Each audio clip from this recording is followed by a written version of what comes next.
প্রকৃতির দেবী ত্রিপিটির হৃদয় ফেরত দেওয়ার পর কাবিলার লোকেরা মোয়ানাকে তাদের পথপ্রদর্শক বানিয়ে দেয়। তারপর থেকেই মোয়ানা মহাসাগরের বিভিন্ন দ্বীপে অন্য কাবিলার খোঁজ করতে শুরু করে দেয়। এই যাত্রায় তার সাথে সবসময় থাকত তার পোষা শুয়োর কুয়া আর হেহে মুরগি। বিভিন্ন বাধা পেরিয়ে একটা দ্বীপে গিয়ে মোয়ানা এবার একটা ভাঙা মাটির পাত্র হাতে পায়। তাতে একটা দ্বীপ আর অনেক লোকের ছবি আঁকা ছিল, আর আকাশে তারারা ওই জায়গার রাস্তা দেখাচ্ছিল। মোয়ানা সেটা নিয়ে তাড়াতাড়ি কাবিলাতে ফিরে আসে। কাবিলার লোকের আনন্দে নেচে গিয়ে তাকে অভ্যর্থনা করে। মোয়ানা সেই পাত্রটা তার বাবাকে দেখিয়ে বলে, এই চিহ্নটা আমাদের কাবিলার নয়, অর্থাৎ এই মহাসাগরে আরও কাবিলা রয়েছে, কিন্তু কোনো এক অজানা কারণে আমরা একে অপরের কাছে পৌঁছাতে পারছি না।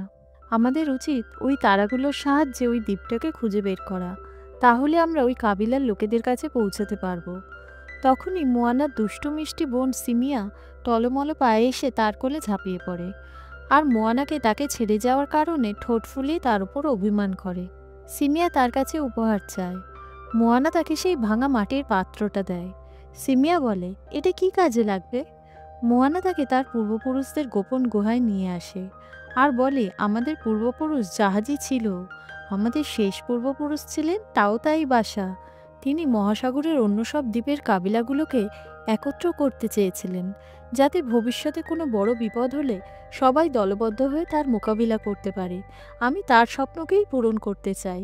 সন্ধেবেলা মোয়ানার পিতা কাবিলার সকলের সামনে সমুদ্রের কাবিলাগুলোকে একত্র করার আশায় তাদের পূর্বপুরুষ তাওতাই ভাষার আসমানি উপাধি, যেটা কোনো কাবিলার মুখিয়ার উপাধির থেকে বড়, সেটা মোয়ানাকে দেওয়ার প্রস্তাব রাখে।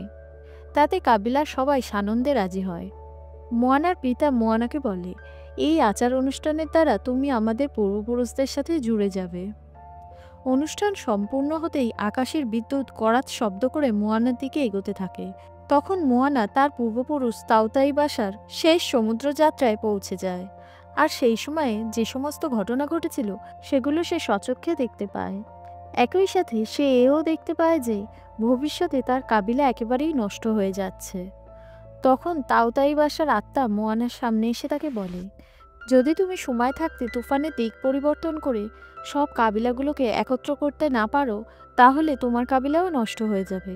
তাই তোমাকে মোটুফেটো দ্বীপটা খুঁজে বার করতে হবে। সেটা সব কাবিলাকে একত্র করে দেবে। দ্বীপটা খোঁজার জন্য তোমাকে অগ্নিরেখাকে অনুসরণ করতে হবে।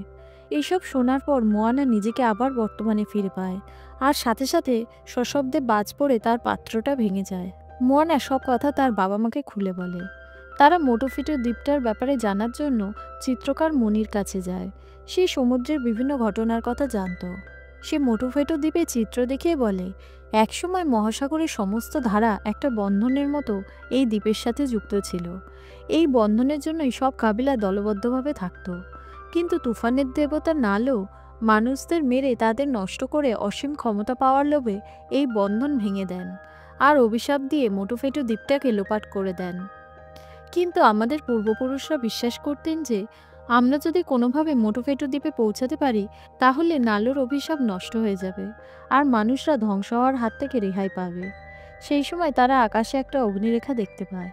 কিন্তু মোয়ানার ছোট বোন, তার বাবা মা ও কাবিলার লোকেরা তাকে ওই সফরে যেতে দিতে রাজি হয় না, কারণ ওই সফরে গিয়ে তাদের পূর্বপুরুষরা কেউ আর ফিরে আসেনি। রাতের বেলা মোয়ানার ঠাকুমার আত্মা মোয়ানার কাছে এসে তাকে সাহস যোগায়। পরের দিন সকালে মোয়ানা কথা দেয় যে সে সব কাবিলাগুলোকে একত্র করে ফিরে আসবে। এরপরে মোয়ানা তার মায়ের কথায় তার সাথে যাওয়ার জন্য কয়েকজনকে বেছে নেয়। তারা ছিল শিল্পকার মেয়ে লোটো, বুড়ো কৃষক কিল, আর চিত্রকার মণি।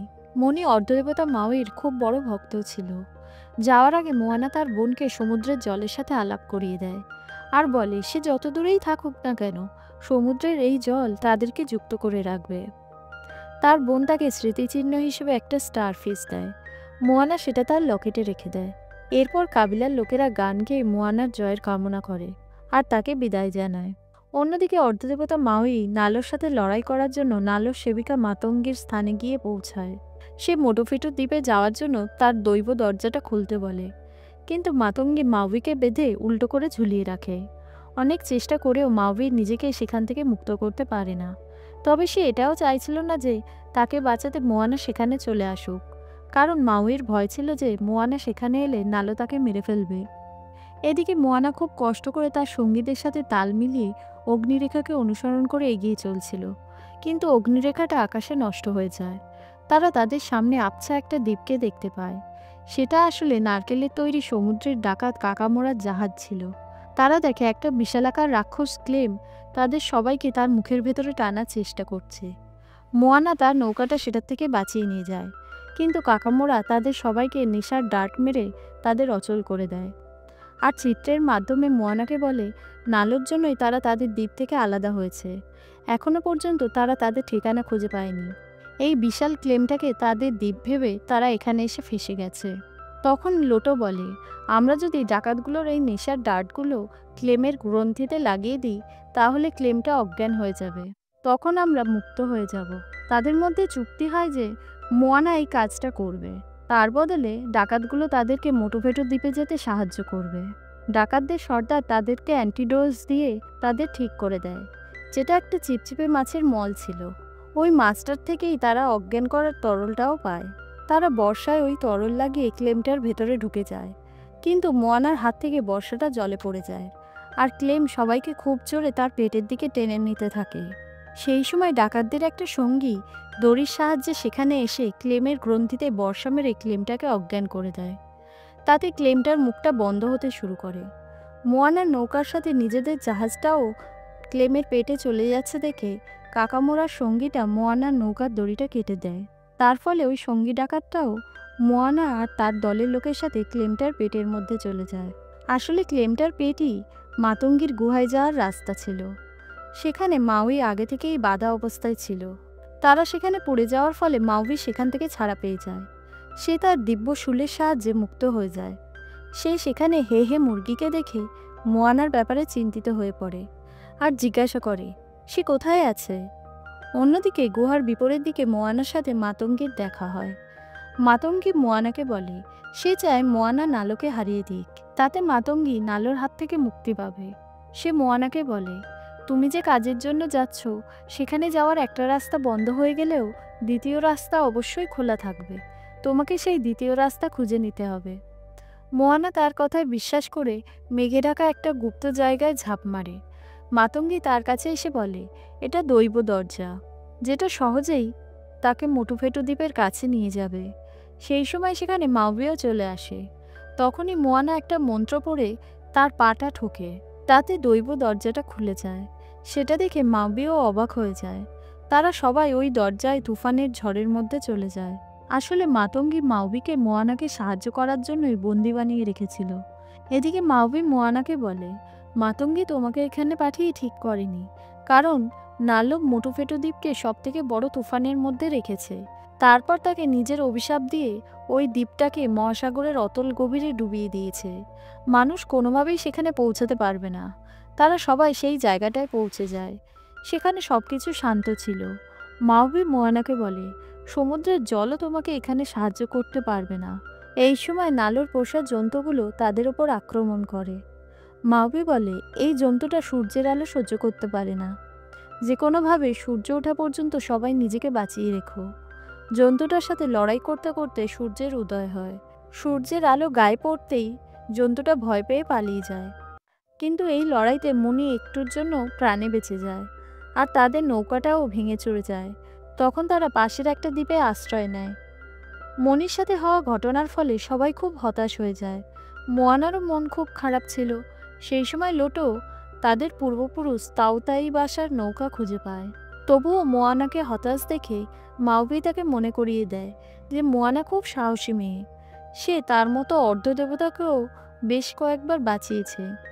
তার এই সমস্ত কথায় আরও একবার মোয়ানা নিজের উপর বিশ্বাস ফিরে পায়। সে দেখে তার সঙ্গী সাথীরা তার নৌকাটা তার পূর্বপুরুষের নৌকার অংশ জুড়ে একেবারে ঠিক করে দিয়েছে। এরপর মোয়ানা একটা পরিকল্পনা করে। সে বলে মাউবি তার শুল দিয়ে মোটুফেটু দ্বীপটাকে জল থেকে টেনে তুলবে, আর তারা সবাই সেটার উপর উঠে দ্বীপটাকে অভিশাপ থেকে মুক্ত করবে। রাত হতেই তারা দেখে দ্বীপটার উপরে তুফান ঘুরতে শুরু করেছে, আর সেগুলোর তীব্রতা ক্রমশই ভয়ঙ্কর থেকে অতি ভয়ঙ্কর হচ্ছে। সমুদ্রের উঁচু ঢেউ সুনামির মতো তাদের দিকে ধেয়ে আসছে। মাউবি তুফানগুলোকে ভেঙে দিতে থাকে। কিন্তু সেগুলো ভেঙে যাওয়ার পর আবার সোজা হয়ে দাঁড়িয়ে পড়ে। মোয়ানা বুঝতে পারে তুফানগুলো শুধু মানুষকেই মারতে চায়, কারণ মানুষের হাতের ছোঁয়াতেই মোটুফেটু দ্বীপের অভিশাপ ভেঙে যাবে।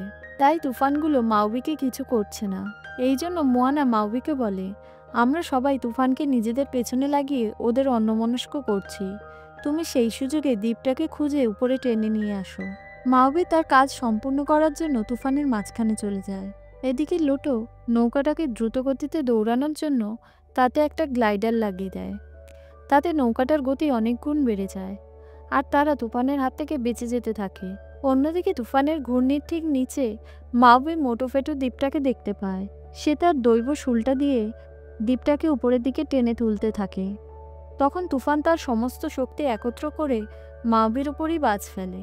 তার ফলে মাউবির সমস্ত দৈব ট্যাটু মিলিয়ে যেতে থাকে, আর তুফান তার সমস্ত শক্তি নিজের দিকে টেনে নিতে থাকে।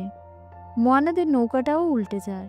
এর ফলে তাদের মোটোফেটু দ্বীপের অভিশাপ মুক্ত করার সমস্ত আশা শেষ হয়ে যায়। এই সময় মোয়ানার মাতঙ্গির বলা কথাগুলো মনে পড়ে, যে গন্তব্যে যাওয়ার একটা রাস্তা বন্ধ হয়ে গেলেও দ্বিতীয় রাস্তা অবশ্যই থাকবে। মোয়ানা তার সঙ্গীদের মাউবিকে খুঁজতে বলে, আর নিজে ওই সমুদ্রের জলে ঝাঁপ দেয়। কারণ মোটোফেটু দ্বীপটা যদি উপরে না ওঠে, সে নিচে গিয়ে দ্বীপটাকে ছুঁয়ে অভিশাপ মুক্ত করবে। মোয়ানা মোটোফেটু দ্বীপটা ছুঁয়ে তাকে সাপমুক্ত করে, কিন্তু তুফানের বাজ তার পিছু নিয়েছিল, সেটা তার উপর পড়ে। অভিশাপ মুক্ত হতেই আকাশ পরিষ্কার হয়ে যায়, আর মাউবি মোয়ানাকে খুঁজতে সমুদ্রের জলে ঝাঁপ দেয়। মাউবি মোয়ানাকে কোলে নিতেই সমুদ্র সেখান থেকে তার জল সরিয়ে নেয়। মাউবি দেখে বাজ পড়ার ফলে মোয়ানা মারা গেছে। সে কাঁদতে কাঁদতে মোয়ানার পূর্বপুরুষদের ডাকতে থাকে। তখন এক এক করে মোয়ানার পূর্বপুরুষরা সেখানে প্রকট হয়ে একে অপরের হাত ধরে। তারা তাদের ও দেবতাদের শক্তি দিয়ে বন্ধন তৈরি করে মোয়ানাকে বাঁচিয়ে তোলে। সঙ্গে সঙ্গে মোয়ানার হাতেও ট্যাটু তৈরি হয়ে যায়, যেটা মোটোফেটু দ্বীপ থেকে সকল কাবিলার ধারা আবার জুড়ে দিচ্ছে। তখন সমুদ্র মাউবিকে তার দৈবশুল এনে দেয়। সেটা ছুঁতেই মাউবির সমস্ত শক্তি ফিরে আসে, আর মোয়ানার দ্বারটা দৈবদ্বারে পরিণত হয়, কারণ মোয়ানা অর্ধদেবী রূপে বেঁচে উঠেছিল। মাউবি মোটোফেটু দ্বীপটাকে টেনে উপরে তুলে আনে। মোয়ানা তার শৃঙ্গে উঠে শঙ্খ বাজায়, তাতে কাবিলাগুলোকে যুক্ত করার বন্ধন আবার তৈরি হয়ে যায়। তারপরে মোয়ানার সঙ্গী সাথীরা ও সমুদ্র সেখানে চলে আসে। তারা দেখে সেখানে একসময় অনেক কাবিলা ছিল। তখনই শাঁখ বাজাতে বাজাতে একটা কাবিলা সেখানে আসে। মোয়ানা আর তার সঙ্গীরা সেটা দেখে অবাক হয়ে যায়। তারা ওই কাবিলার লোককে অভ্যর্থনা জানায়। কিছুক্ষণের মধ্যে এক এক করে আরও অনেক কাবিলার লোকেরা সেখানে আসতে শুরু করে। মোয়ানা তার নিজের কাবিলাতে ফিরে আসে। তাকে ফিরে আসতে দেখে তার ছোট বোন আনন্দে ছুটে আসে আর মোয়ানাকে জড়িয়ে ধরে। মোয়ানা সবাইকে দেখায় যে সে সমুদ্রের সব কাবিলার সর্দারদের তার সাথে নিয়ে এসেছে। তারপরে সবাই তাকে সম্মান দেয়। পরের দিন মোয়ানা তার সঙ্গীদের সাথে তার পরবর্তী গন্তব্যস্থলের উদ্দেশ্যে বেরিয়ে পড়ে। আর এখানে এই সুন্দর মুভিটির এই পর্বটা শেষ হয়ে যায়। ধন্যবাদ। দেখা হবে আবার নেক্সট মুভিতে।